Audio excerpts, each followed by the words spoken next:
To duplicate a key using the Jet Model 8000 automatic key machine, first make sure that both vices are turned to the same position.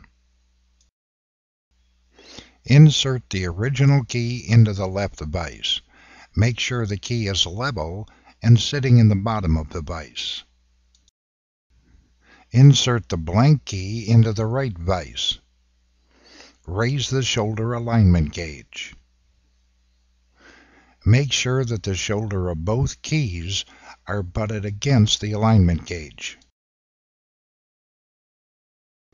Lower the shoulder alignment gauge, slide the carriage to the right, pull out the carriage knob to engage the carriage tension spring.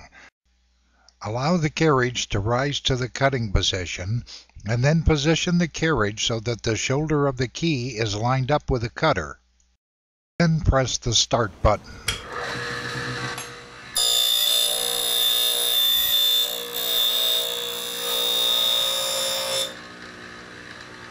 Wait for the cutter to stop turning before removing the key. Remove the keys, turn on the brush toggle switch and deburr the key. Turn off the toggle switch and the machine will cycle off automatically after a few seconds.